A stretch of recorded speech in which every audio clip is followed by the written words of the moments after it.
Take a look at your home feed. Everybody looks the same. It's boring, it's forgettable. You watched tens of videos today, yet you can't remember what they were about, can you? Then there's that one creator you came across once. Something about them was different. You remember exactly what they said, how they looked like, their tone, their voice. They made you think. They made you feel something. You wish to be like them, to create something of such originality, to be a leader. I dedicated years of my life to understanding what makes that person. I've been obsessed with this concept, not only on YouTube or Instagram, but in every form of creation. How to be that guy that stands out in a million copies. So this is how to create original content, I guess. It was actually only last night that I came across the last piece of the puzzle. So I came across this channel, it had like 700 subs. I clicked this video about shifting your mindset and stuff. It was like 45 minutes and I found myself watching all the way through. Later that night I ended up watching 3 or 4 more videos of his. He was the only creator that made me truly think and feel something in the last month of consuming videos on YouTube. I'm telling you, if that guy were to sell me something, I would buy it in the blink of an eye. I just quickly realized how unoriginal most of the content on YouTube and every platform is. That the creator is dead, especially in the self-improvement and red pill content. It's all the same old recycled ideas. It's been so long since I came across a creator that I truly look forward to his videos. Instead, I'm watching only what the algorithm is feeding me. A million subscriber channel that I watched today could easily be replaced by another that retains me for 3 seconds longer tomorrow. But a week later, I will forget both of them. And there's a reason for it. There's a reason why most creators today are forgettable, replaceable, because most new creators are deceived into chasing views. True OG creators couldn't care less because they want to be listened to, not just heard. They want to tattoo their brand and their face into their viewers' brains. And they cannot do that, you cannot do that, I can't do that if we sound like everybody else. So I came to the conclusion that there's only 2 main components of being an original creator, and one can't work without the other. The first component is the original brand. This is how your content is structured, how it looks like, even how you look, how you talk, the tone, the music, visuals, sound effects. This stuff is easy because you're already born with it. You're already different than all of your friends. Like MrBeast is the energetic and sort of childish guy. Brian Tran is the introverted MrBeast. Logan Paul is the bold guy. Jake Paul is the chill guy who can surprise you. Speed is the weird dude. Iman Gadzhi is the make money guy. Alex Hormozi is the jacked make money guy. And each of these guys has his own look, vibe, editing style, interests. But the question is, how do you exactly achieve this? When you're about to start your brand, when you're about to start your content, how do you achieve the original brand? Well, it's simply by changing this one belief in your brain. Because for years I had the wrong mental model about content creation and life as a whole. The reason is my brain looks at anything and immediately try to categorize it. So I would Google like the best thumbnail design for YouTube, or the best hook template for Instagram Reels, or the best YouTube scripting template. Like it's some kind of school project. And while this method is effective in scientific research, it does the complete opposite in content creation. The more you try to categorize, label creation in methods and styles, sort of crystallize it, the more unoriginal, surface level your content ends up looking. Like I have an agency and I go nuts every time that we work with a new creator and he's like, do you guys do the Iman Gadzhi editing style or the Ali Abdaal editing style? I would immediately explain to them how they're setting up themselves for failure because they're copying an entire person. They literally labeled an entire editing style with another creator's name. Like bro, for example, I hate this chair. It makes me look like every other creator guru, but goddamn it, it's so comfortable. It's just that for some reason we tend to forget the essence of things the more they advance. I like to compare it to this cycle where we start with the essence and basics of creation, which is just you talking about what you love. The more we try to understand creativity and categorize it and label it, the more superficial and typical our content would be. Then we go back to the basics and the cycle repeats. I still remember when I used to stress about the editing style or the hook phrase that I'm about to say. I would copy any creator style that blows up at the time just so I can catch up. The only guy who usually benefits from these stupid trends is the original creator who made them in the first place. There's this beautiful Chinese philosophy called Tao Te Ching. The Tao that can be told is not the eternal Tao. The name that can be named is not the eternal name. I know it's kind of confusing even when you try to study this philosophy, but this is the beautiful thing. It can be interpreted in so many ways. In this context, for example, it can tell you to stop forcing methods and achieve through effortless action, aka stop naming things and just be you, bro. So whatever method or style that you've been taught by anyone, including me,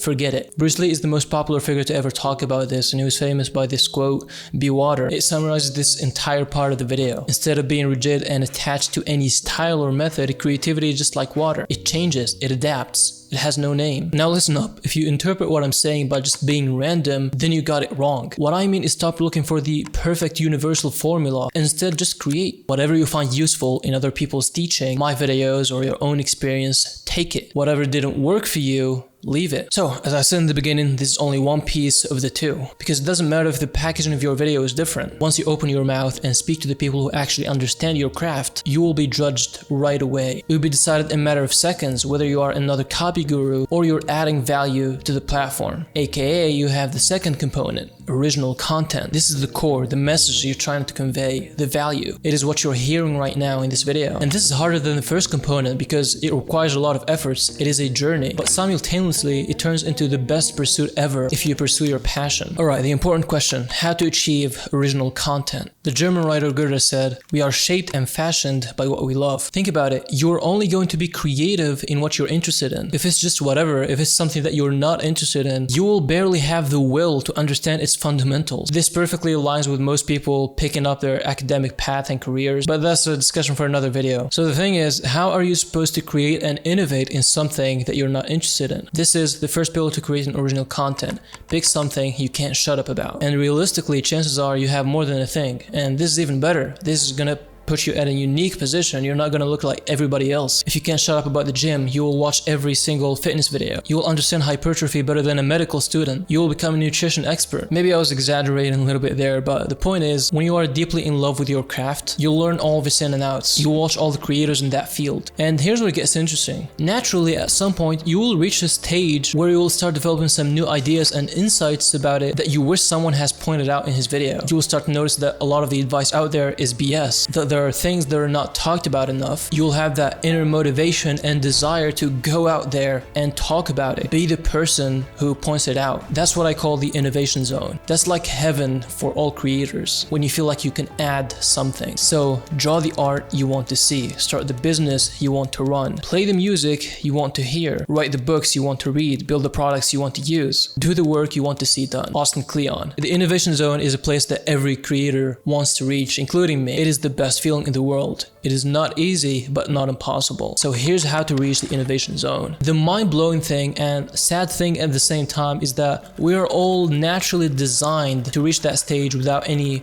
forced way. But the one thing that made it challenging today is overconsumption, because consumption is the #1 influencer of uniqueness, of originality and quality of your thoughts, thus ideas. Quite simply, shitty inputs equals shitty outputs. Every day we are exposed to empty content that has no value and 0% contribution to any kind of original thinking. It's just like trying to have a ripped physique while all you eat is junk food, or trying to talk about something like investing and you get all of your information from TikToks. If you want to create quality content, you have to consume quality content. Go where most people don't go. Pick up a book, read an article, watch a movie. And then comes the fun part. You synthesize knowledge from all these different sources into your own unique creation. I call this knowledge alchemy. The way it works is simply curating a few sources to educate yourself on X topic, and then let your brain do its magic. Connect the dots and bring new ideas to life. And please don't use ChatGPT to read for you. It doesn't work that way. Great ideas are the product of the subconscious processing the data acquired from your conscious efforts. Therefore, you have to make conscious efforts to learn the thing and study the thing before you try to create. Then you also need to rest, because as I said, that's where the magic happens. That's where your brain starts connecting the dots and bringing your voice into the world. And listen up here, when your brain starts giving you that picture, you'll feel it. You'll feel enlightened, and that is exactly where you need to go all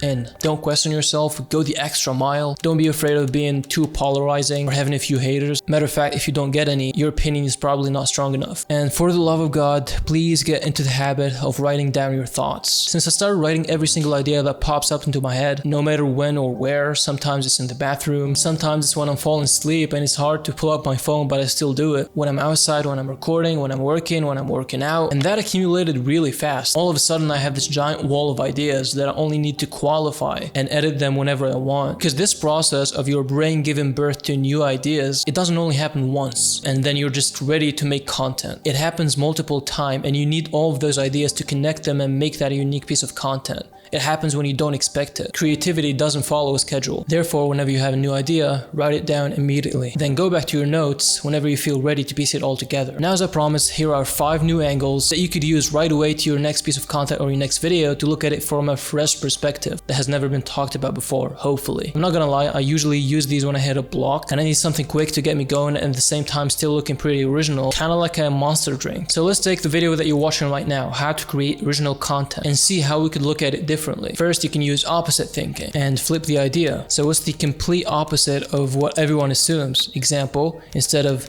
copy winning ideas, think don't copy winning ideas. First principles analysis, which is just break down the idea to its core truths and rebuild from scratch, ignoring all assumptions. For example, what does it fundamentally mean to be original, which is something that I actually used in this video. Cross-disciplinary thinking. Borrow concepts from unrelated fields. Example, I could have used biological evolution to think about how ideas and trends naturally adapt. Future-proofing. Imagine how this idea evolves 10, 50, or 100 years from now. Example, how will AI influence personal branding and creativity in 2025? By the way, I have 15 more angles like these. I'll put them all in a document that you can download for completely free. The whole point that I try to make is, when I make a video or write something, I don't really care so much about virality, as much as to create something that I'm truly proud of, something you'd remember and even consider rewatching. There's nothing worse than empty views and viewers getting out of the video feeling like they've learned nothing, but got more frustrated with their situation and the time they wasted watching the video. So hopefully that wasn't the case for this video and you actually learned something today. And I have already made an attempt at answering this question with the video You Are the Niche, so feel free to watch it if you're interested. And as always,